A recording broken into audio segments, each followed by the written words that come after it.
You take us through these new figures released this morning then, Gavin. It's worth just putting in context, Colette, that when Northern Ireland was created in partition in 1921, it was supposed to be a Protestant state for Protestant people. But now, 101 years on, it is no longer the case. The figures are on the wall. 43.5% of people reported themselves as being Protestant in the most recent census. That is down 4.9% on the previous one 10 years earlier. Catholics, on the other hand, have remained broadly static. They're only up 0.6% now to 45.7%. But that does effectively mean now, for the first time ever, that they do outnumber those who belong to Protestant churches. Now, questions of faith are often, grab the highlights or grab the headlines for this sort of report, but they're not the only ones, because there are also some very important questions as regards national identity. And that's also very striking, because the number of people who describe themselves as being British in Northern Ireland is now 606,000. That is down by 116,000 in 10 years. By comparison, the number of people who describe themselves as being Irish only is 554,000. It's not too far behind, and it's risen by 97,000,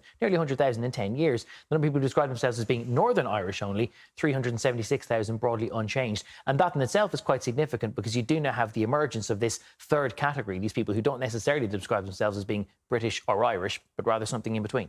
So what does all of this mean then for a potential border poll then? It is important to remember, and even those figures have illustrated, that just questions of faith or questions of national identity don't always show how you would vote in a border poll, because the circumstances could change from any one time, and because people who describe themselves as Northern Irish could potentially be in one camp or the other. A border poll will only be called when the British government believes there's a chance of it passing. The most recent poll suggested 48% of people would stay in the UK, 41% were prepared to leave at the time. That was only last month. But what this census does clearly show is that there is now a sense of momentum. There is a trajectory where there are more and more people identifying as Irish, fewer and fewer as British, and that the census identities that were set in stone in the past are no longer there. So evidently it is something which maybe warrants a bit of planning. All right.